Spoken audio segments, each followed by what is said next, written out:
Hey there, welcome to Leadership Portraits. My name is Jennifer Wright. I am your host, and I'm here today with Jason Morris. Jason is a Six Sigma Black Belt. He is a transformation leader. He has spent his career working with various organizations doing business process and improving organizations. And I'm really excited to talk to him today because he's got some really great insights on becoming a leader and being a leader. And what's great about what Jason has done is that his leadership involves not only leading his own teams, but it actually involves like influential leadership, like leading teams of people that don't necessarily report to you. So, which is an important part of leadership. So I think that's he's got some important, interesting insights around that. So welcome, Jason. Thank you. I appreciate it. Thanks for the kind opening. Oh, thank you. So tell us. I gave a little intro about you, but tell us a little bit about yourself. Tell us, a little bit about who you are. Sure. So I have spent my career in a lot of different, as you mentioned, industries, a lot of different roles. I've been in sales, I've been in account management, I've been in finance auditing. The last probably 10, 11 plus years, as you mentioned, I've been in transformation type roles.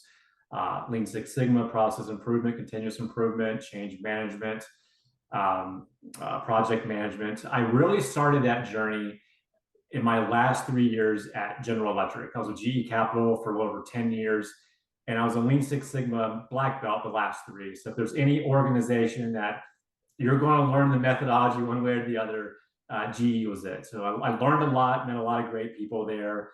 I was in Chicago at the time, and my wife wanted to move back down where the weather is a little bit warmer. So I moved back down to McKesson, down to Atlanta, and got a job with McKesson. It was a very similar role, black belt, transformation type leader. What was great about that is they also had a green belt program where I wasn't only able to lead large projects, but I was also able to teach individuals about Lean Six Sigma, about process improvement, help them identify root cause analysis within their world. So again, I kept with that transformation theme. I took a role after that with Pfizer up in Alpharetta, where I had direct reports. That was geared towards credits, the credit union, professional services business. So a lot of project management, demand management, capacity planning. And then I took on a role with Ultimate Software. And Jennifer, I know you're very familiar with this. Ultimate and Kronos merged to form what we now have as UKG. And I led the process team through that merger within the transformation organization. So yeah, a lot of different industries, a lot of different backgrounds within transformation these last probably 11 plus years. Yeah, so full disclosure, Jason and I actually worked together at Ultimate Software, which then became, UKG after the merger. So I will have to say, Jason, you are probably one of the most even-tempered people I've ever worked with. I think, there've been so many times, of course, there's always stressful things that happen in jobs, but and I think that's a mark of, one of the things that it kind of takes to be a good leader is to kind of be able to handle things in a good humored way. Yeah. And in a way that, can kind of take these things and help to take the stress out of it. And I think that's one of the skills that you have as a leader is to be able to address like even like really stressful things and really difficult things and conflict in a way that that really kind of makes it easier for people. Yeah, I think you have to, otherwise you'll go crazy. Yeah. You gotta liven it up and You'll yeah, make other people crazy. exactly. Yeah. Yeah. So tell me a little bit about your just kind of general your thoughts on leadership. What are some of the things that you think it takes to be, kind of along that same lines? What are some of the other things that you think it takes to be a good leader? Yeah, I think two things stick out. One's empathy. I think one of the things I'm fortunate to have is empathy. As I've taken the DISC test and the Strength Finders, empathy is always in that top three for me. It's just understanding and making sure the team understands that you support them both professionally and personally, that you'll support them throughout whatever journey they're on. So I guess, just trying to relate to make sure they understand that you have their back. And the second one I would say is trust. Don't micromanage the team, let them do their work. I've told the team before, like, I trust you. If you make a mistake, I'll have your back. If you provide the logic, why you did something, I'll support you. Just having that open line of communication, being transparent, and then just trusting one another, because we're all in this together to make sure that we're all working towards the same goal. Yeah. It's interesting, we used to talk a lot about soft skills. Now we talk a lot about emotional intelligence, which tends to be a big trend.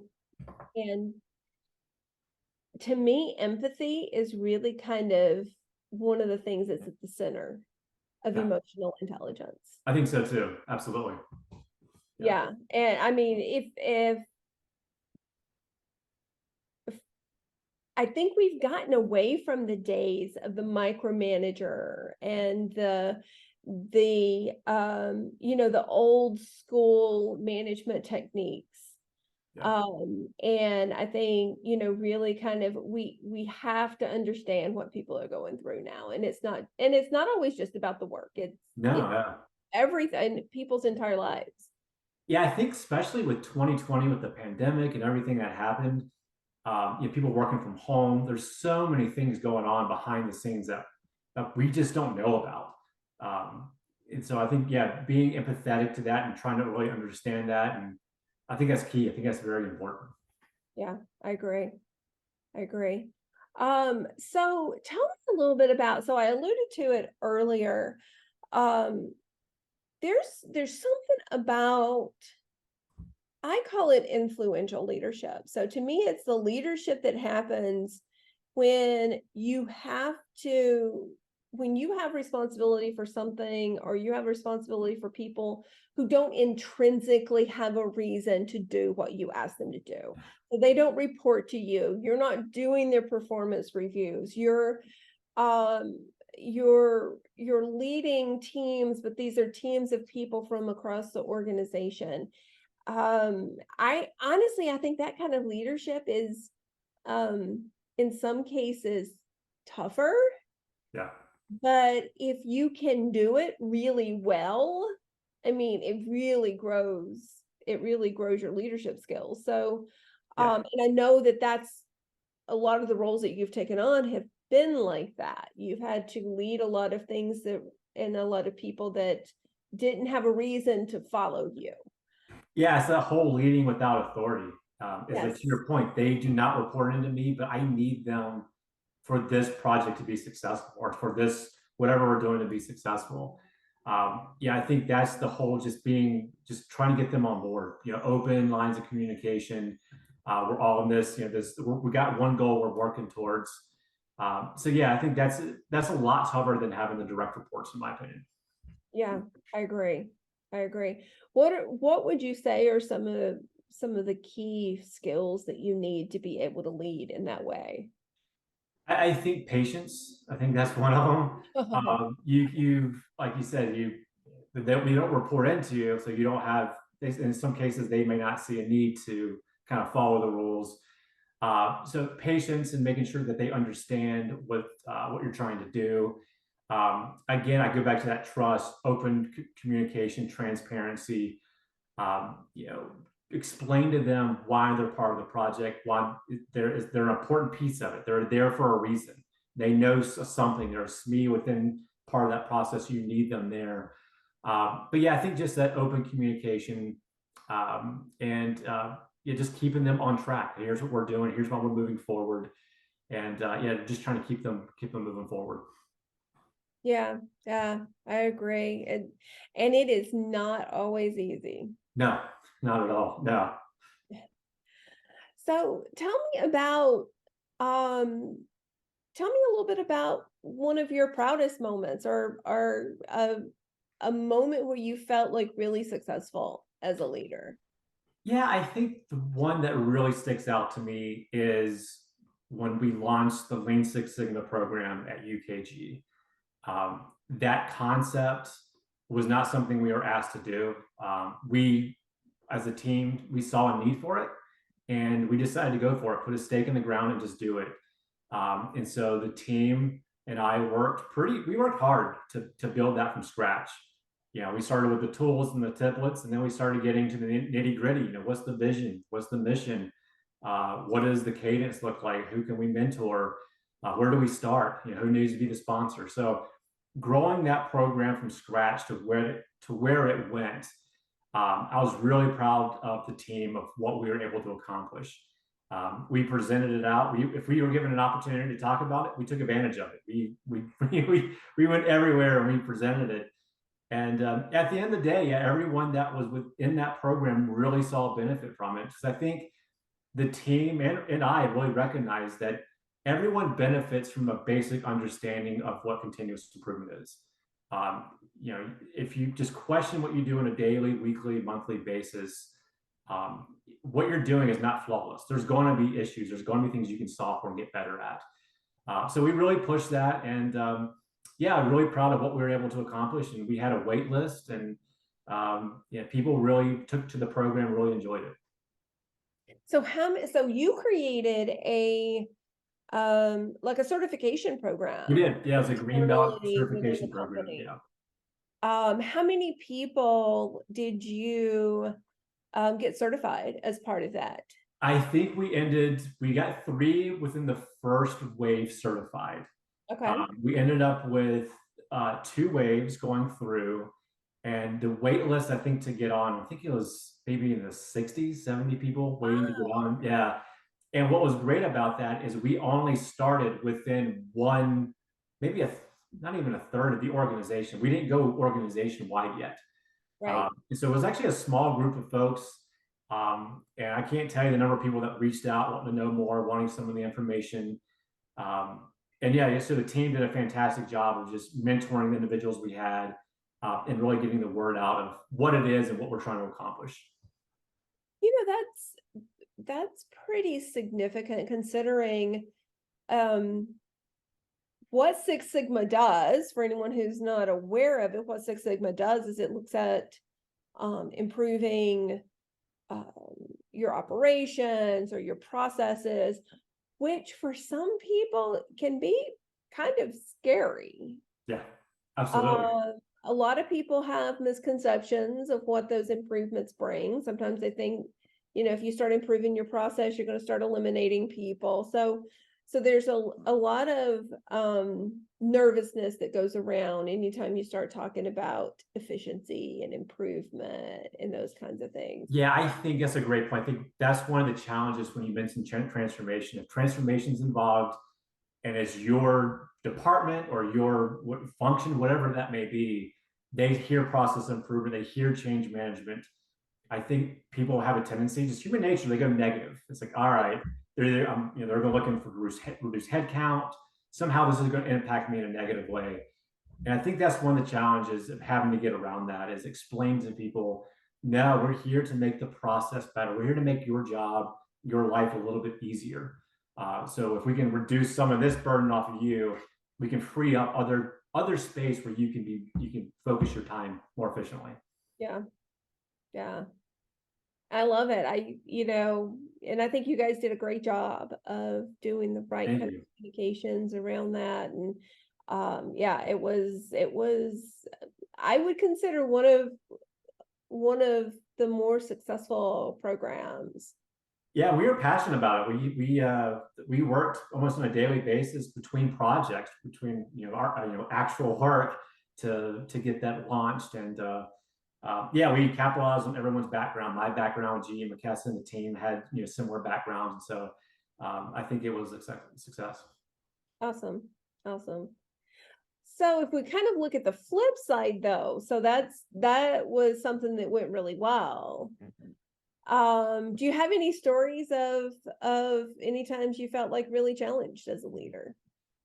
Yeah, there's not maybe one or two instances that come to mind, but I think just in general, being asked, my team or myself being thrown into a transformation project, and you don't have that support, you don't have the sponsor support, you don't have the support of individuals.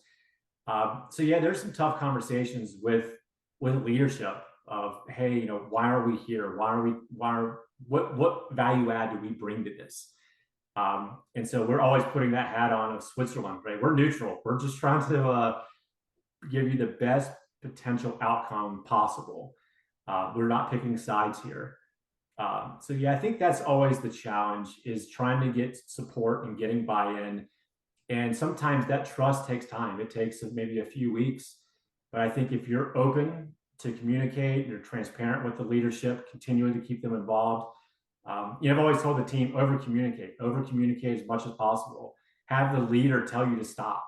Like, hey, stop! I got enough. I'm good. But you always keep them in the loop of what's going on and what you're trying to do. Yeah, I think that's one of the biggest challenges, just transformation in general.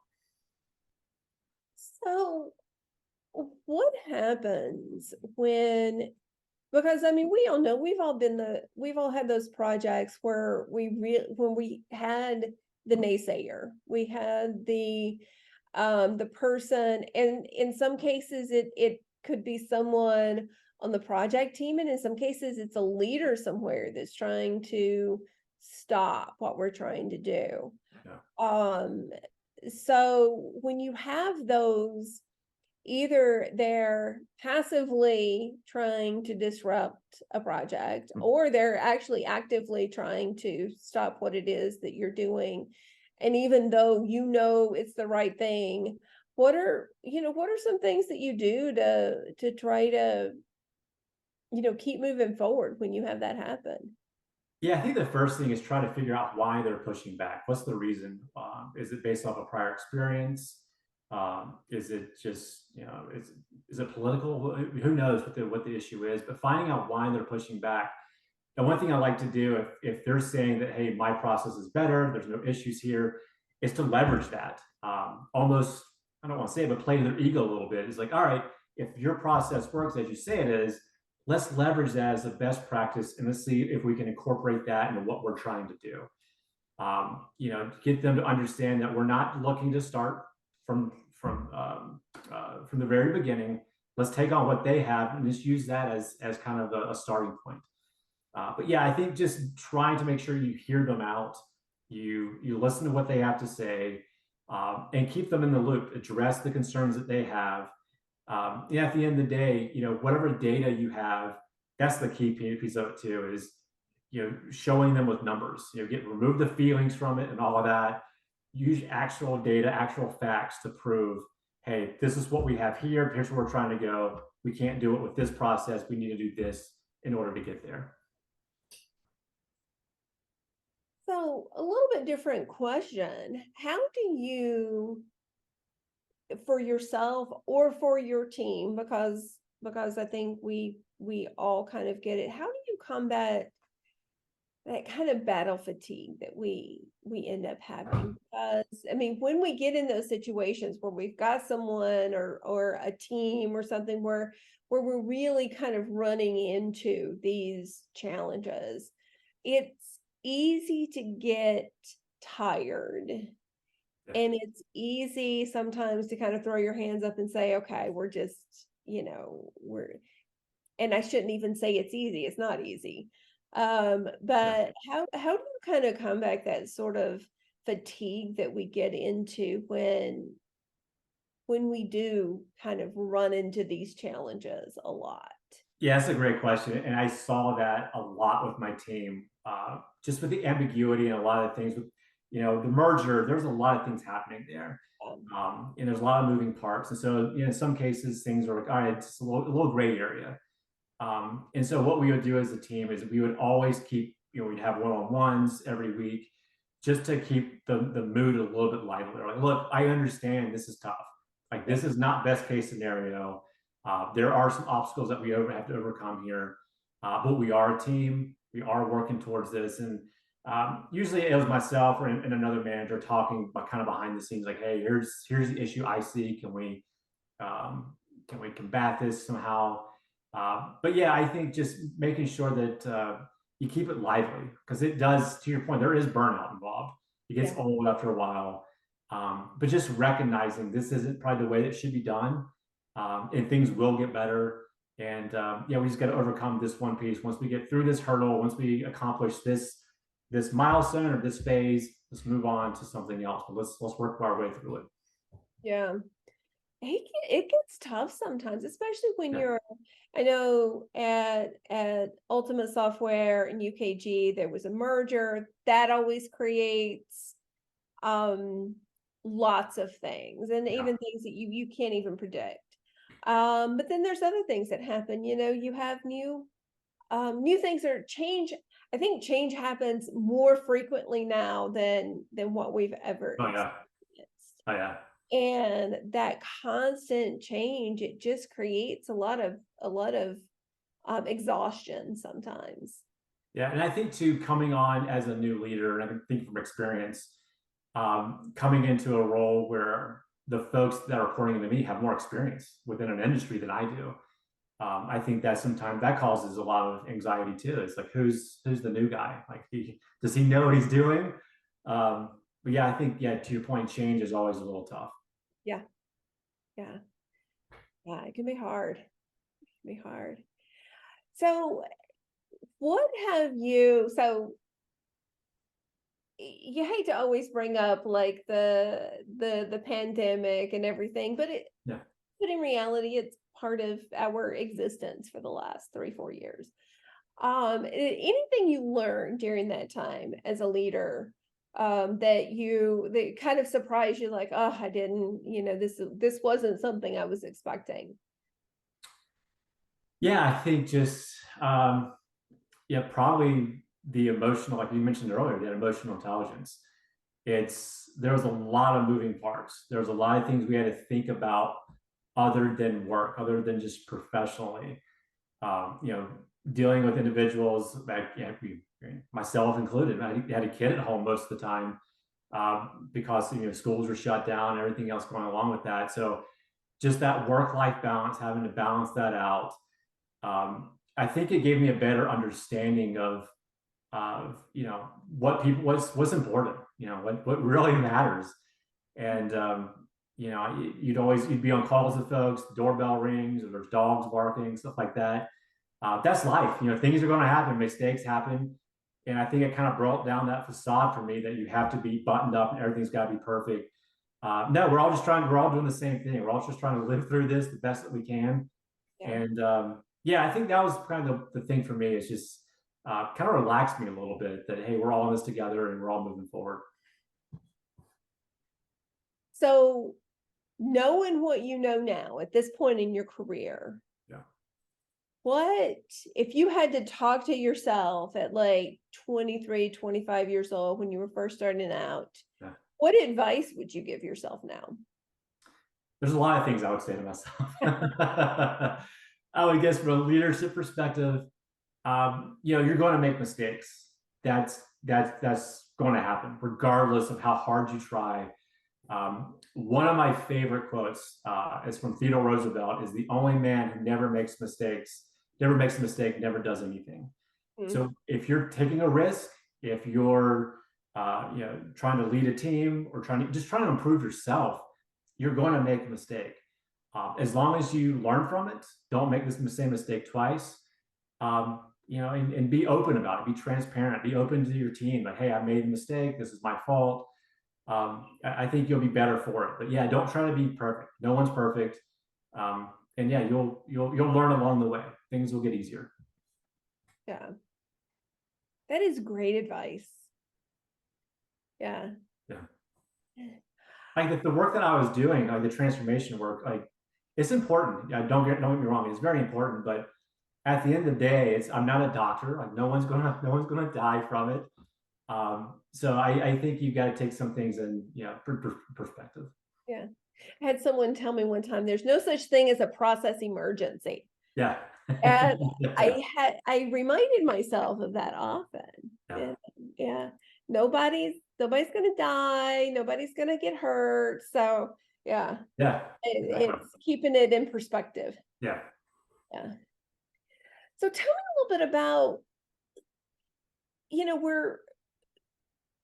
we're working beings, but we also have to have our outlets. We also have to have the things that we do that are outside of our Yeah. day to day. What do you do to, I don't know, let off steam or find ways to kind of to get away from the work?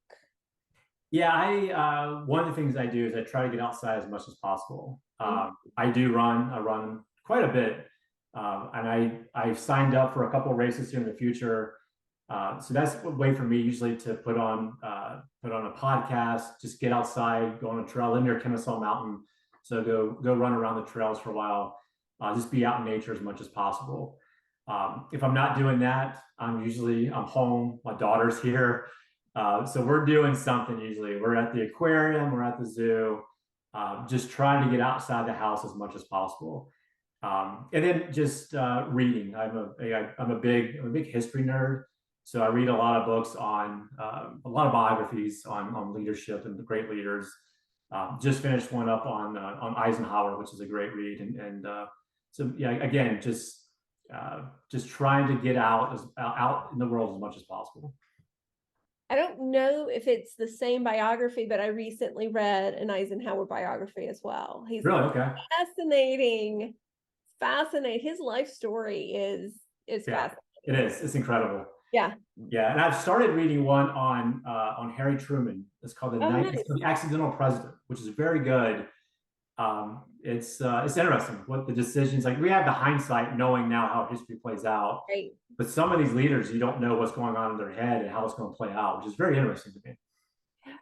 Truman has always fascinated me. I mean, you think about what he went through in his presidency. Oh my Yeah. gosh. Oh yeah, some I big mean, the decisions. Yeah. decisions that he had to make Yeah. Exactly. were incredible. Yeah. Yeah. But yeah, Eisenhower's always been um one of my favorite historical figures to Oh kind of yeah. Exactly. Yeah. read about. Yeah, he's fascinating. Yeah. So speaking of books, I always encourage people to read or listen to podcasts or find different ways to learn. What are your kind of, you mentioned podcasts, you mentioned Yeah. reading. Is that kind of the way you choose to take in information? Do you have any recommendations? Yeah, I usually for leadership books, anything Simon Sinek, Jim Collins, the Good to Great series, anything about Dale Carnegie. But yeah, for me, it's again being the runner. I read a bunch of books about running. There's one out. He's got two books out. David Goggins. If you ever have a chance to listen to him on podcasts or read his books, he is a fascinating individual. He is hardcore. Just get out there and do it. Um, really recommend listening to him or reading his books. But yeah, yeah, podcast, any type of history podcast. There's a couple of runners. Rich Roll has a podcast, so listen to just how to better prepare yourself, how to get. One of them he did was about neuroscience. So just any ways to try to get better and be in a happier place. Awesome. I love it. Dave Goggins, he's one that I've been kind of following a little bit recently as well. Yeah. Yeah, he's a beast. He's incredible. Yeah. Yeah. Awesome. All right. So thank you so much for your time. Before we wrap up, is there any other, words of advice or anything you'd like to share around leadership or anything else? Yeah, I think I think it goes along with that continuous improvement mindset is even though you may have the title and the direct reports or whatever, it's uh, constantly ask, to how can I get better? What am I succeeding at? Where can I help? But always, trying to, ask your team, where do I need to get better at? Where do you need me? So I think just asking, surveying the teams, surveying the folks that you work with, doing a 360, I think it helps you get better at the end of the day. And like I said earlier, there's always room for improvement, no matter where you are, whether it's professionally, personally, whatever it may be. So, yeah, I kind of take that to heart and really believe in that. Awesome. Awesome. Well, thank you so much for joining me today. This has been a great conversation, really great insights. And I think the listeners, the readers will enjoy this as well. So Well, I appreciate it. appreciate Thanks it. for having me, Jennifer. Thank you. All right.